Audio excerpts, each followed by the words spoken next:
اب آئیے کہ اہل سنت کیا ہے. تو اہل سنت کی تھوڑی سی میں وضاحت کر دوں.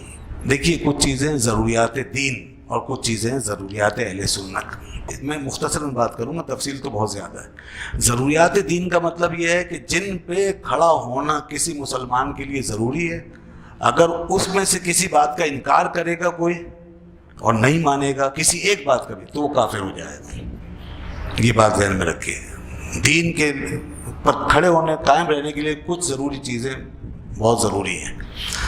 ضروریات دین کہلاتے ہیں. ضروریات دین اب کیا کیا ہوں گے؟ مثال کے توحید، رسالت، آخرت، اللہ اس کے رسول صلی اللہ علیہ وسلم کا پورا ادب احترام، کوئی بے ادبی گستاخی ان کی شان میں نہ ہو، ملائکہ کو ماننا، کتابوں کو ماننا، نبیوں کو ماننا، قرآن حکیم کو ماننا، نماز ماننا، روزہ ماننا، کعبۃ اللہ کو ماننا، کعبہ ہمارا قبلہ ہے یہ ماننا، حضور ختمی مرتبت کی ختم نبوت کو ماننا.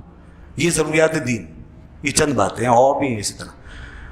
ان چیزوں کا کوئی انکار کر دے وہ مسلمان نہیں رہے گا. کسی ایک بات کا بھی کسی نے انکار کیا یا مذاق اڑایا یا اللہ کی شان میں یا رسول اللہ صلی اللہ علیہ وسلم کی شان میں کوئی ادنا گستاخی بے ادبی بھی کی تو وہ مسلمان نہیں رہے گا. یہ ضروریات دین ہے. اس کے بعد اہل سنت کیا ہے؟ اہل سنت اور اس کی ضروریات مسلک اہل سنت.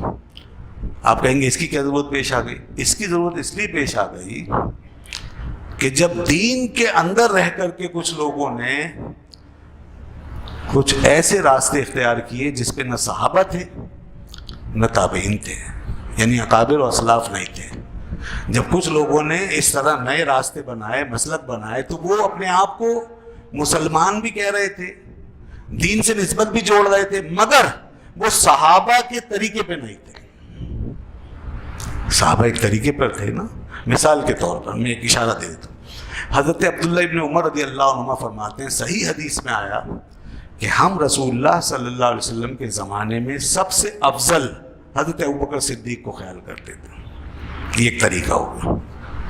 اب یہ ضروریات دین کا مسئلہ نہیں ہے، لیکن صحابہ کا ایک نظریہ ہے جو حدیث میں آیا کہ ہم سب سے افضل حضرت ابوبکر صدیق رضی اللہ عنہ کو مانتے ہیں، صحابہ میں سب سے افضل، اور اس کے بعد حضرت عمر رضی اللہ عنہ. اب یہاں سے یہ پتہ چل گیا کہ صحابہ کا اس حوالے سے کیا راستہ تھا، کیا ٹریک تھا، ان کی فکر، نظر و فکر کیا تھی. اب یہ اسلام کی بنیادی مسائل سے ہٹ کر بھی کچھ چیزیں ہیں جس کے اندر ہمیں دیکھنا ہوتا ہے کہ اصحاب کس پہ چلے، کس راستے پہ چلے. تو اب جب انہوں نے یہ ہمیں بتا دیا اور پھر بعد میں امت میں ایسے لوگ پیدا ہوئے کہ جنہوں نے یہ کہا کہ حضرت ابوبکر صدیق افضل نہیں ہے، حضرت علی سب سے افضل ہے، اب بتائیے کیا کریں گے آپ؟ اور وہ بھی اپنے آپ کو مسلمان کہہ رہے ہیں اور ہم بھی کہہ رہے ہیں. وہ بھی دین قرآن حدیث کو مان رہے ہیں، ہم بھی مان رہے ہیں. اب جنہوں نے یہ کہا کہ حضرت ابوبکر صدیق افضل نہیں ہے، حضرت علی افضل ہے، حضرت عمر افضل نہیں ہے، حضرت علی افضل ہے. یہ ایک مثال دے رہا ہوں، ایک مثال بس. تو اب ضرورت پیش آئی کہ اب اگر ہم پھر اسی ٹائٹل سے چلتے ہیں، یعنی ضروریات دین پہ ہی کھڑے رہتے ہیں، تو پھر یہ عالم اسلام سارا کا سارا صحابہ کے راستے سے بھٹک جائے گا، پھر سب گڈمڈ ہو جائے گا.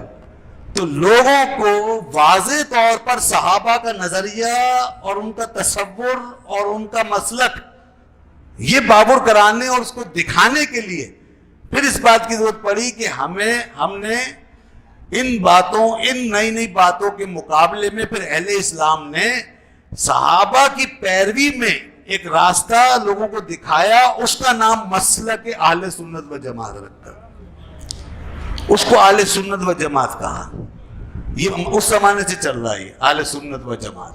اور پھر اہل سنت و جماعت کے اندر وہ ساری چیزیں لے لی جو ضروریات دین بھی ہیں اور ضروریات مسلک بھی ہیں. اب یہ ضروریات مسلک میں آئے گا. وہ ضروریات دین ہے کہ جس سے دائیں بائیں ہو کر آدمی دین سے خارج، اور یہ ضروریات مسلک ہے کہ اس سے دائیں بائیں ہو کر آدمی اہل حق، صحابہ اور بزرگوں کے طریقوں سے خارج. یہ کہیں گے ہم.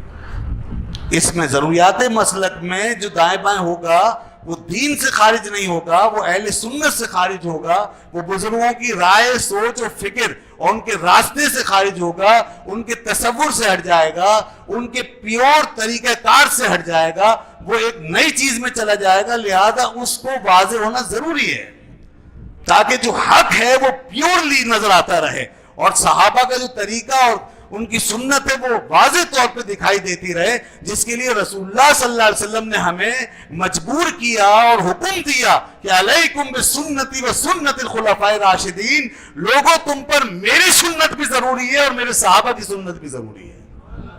یہ حضور نے حکم دیا ہے کہ تم اس پہ چلو. میرے صحابہ جس چیز کو اپنائیں، جو فکر اپنائیں، جو راستہ اپنائیں، جو منہج اختیار کریں، جو سوچ و فکر لے کے چلیں، تمہیں اس کو بھی ماننا ہوگا. تو اب اس کے اندر اگر کوئی چیز ایسی نہیں تھی جو ضروریات دین سے تعلق رکھتی ہو تو پھر ہم نے اس کو کس میں لے لیا؟ ضروریات مسلک میں. اور ضروریات مسلک کے اندر پھر یہ چیزیں واضح کر دی ساری کہ بھئی یہ ہیں مسلک کی ضروریات، ان پہ جو چلے گا وہ دعویٰ کر سکتا ہے کہ میں صحابہ کے من طریقے پہ چل رہا ہوں اور اس حدیث پہ پورا عمل کر رہا ہوں جس میں حضور نے فرمایا کہ میرے صحابہ کے طریقے پہ چلو، خلفائے راشدین کی سنت پہ چلو، اور ایسی بہت ساری حدیث ہیں. تو ہمیں حق کو پورا پورا اپنانا ہے، ضروریات دین کے ساتھ بھی اور ضروریات مسلک کے ساتھ بھی اپنانا ہوگا تاکہ ہم بالکل اس ٹریک پہ جائیں، تاکہ اللہ کا پورا قرب پا سکیں. کیونکہ اللہ کی سب سے زیادہ پسندیدگی کہاں ہے بتائیے؟ اللہ کی سب سے زیادہ قربت کہاں ہے؟ خدا کی ولایت کہاں ہے؟ روحانیت کہاں ہے سب سے زیادہ؟ اس راستے اور طریقے پہ جس پہ صحابہ چلے، جس پہ صحابہ چلے.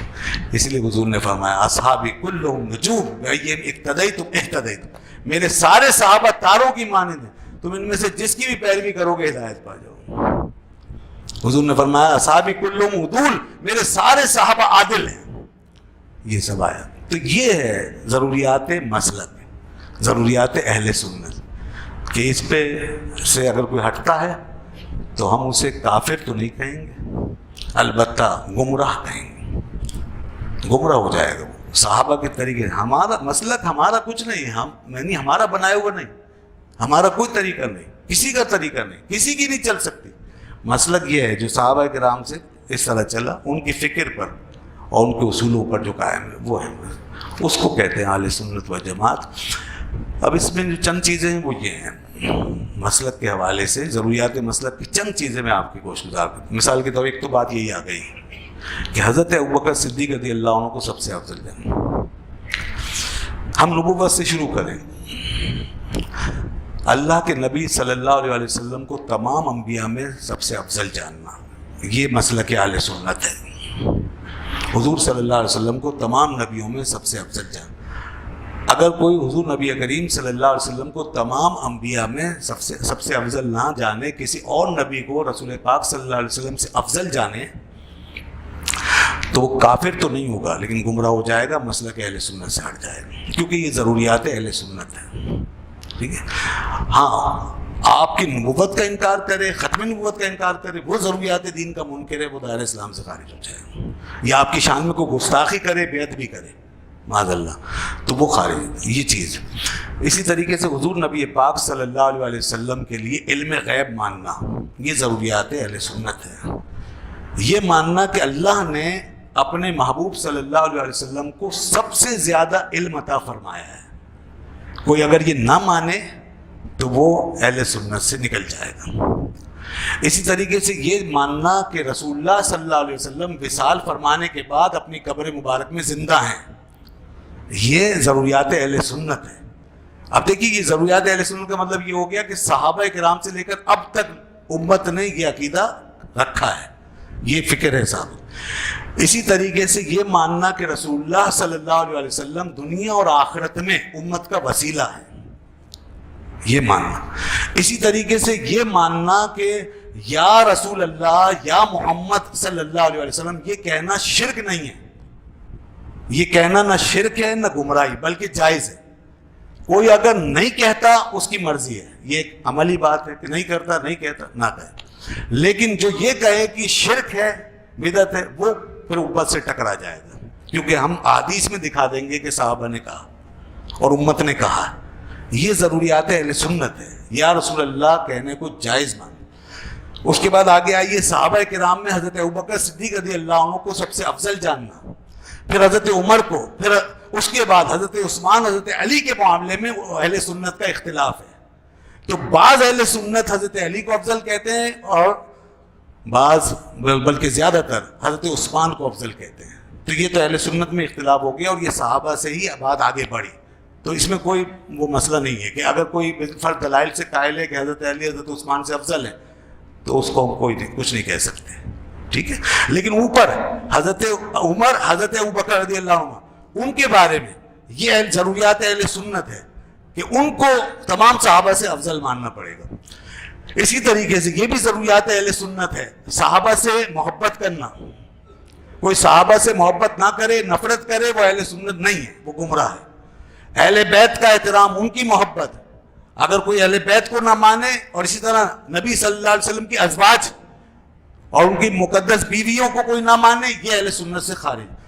کافر نہیں ہوں گے لیکن ضروریات اہل سنت کے منکر ہونے کی وجہ سے امت کے راستے سے ہٹ جائیں گے. یہ سب چیزیں یہ ضروریات اہل سنت کے نہیں. اسی طریقے سے آگے آ جائیے, نبی صلی اللہ علیہ وسلم کے میلاد کو جائز ماننا کہ جائز ہے, حضور کے میلاد کو منانا جائز ہے, حضور کی خوشی آپ کی ولادت کی جائز ہے, یہ ضروریات اہل سنت سے. کوئی اگر یہ کہے کہ میلاد ہی ناجائز ہے, میلاد بدعت ہے, نفس میلاد اور یہ خوشی, وہ اہل سنت سے خارج ہے کیونکہ وہ بھی اس راستے سے ہٹ گیا. ہاں کوئی نہ منائے, کوئی اہتمام نہ کرے, کوئی جھنڈا نہ لگائے, کوئی پروگرام نہ کرے, کوئی حرج نہیں, فرض واجب نہیں ہے. کرنا الگ ہے, ماننا الگ ہے, یہ دو چیزیں ہو گئی. تو جو اگر کوئی نہیں کرتا اس سے کوئی تعارض یا اختلاف نہیں. اسی طریقے سے ایصال ثواب ماننا کہ مرنے کے بعد مردے کے لیے ایصال ثواب کرنا اور یہ اس کا جائز ہونا, یہ ماننا ضروریات اہل سنت سے ہے. اگر کوئی کہے ایصال ثواب ناجائز اور حرام ہے, یہ معتزلہ کا عقیدہ ہے اور وہ اہل سنت سے خارج ہے.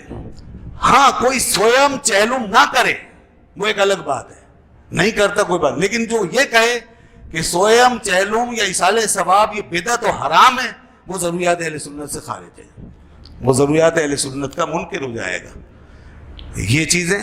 اسی طریقے سے درود و سلام پڑھنا نبی کریم صلی اللہ علیہ وسلم پر, تو یہ ضروریات اہل سنت سے ہے. اس کا مطلب اس کو جائز ماننا, اس کو مستحب ماننا, یہ ضروریات اہل سنت سے.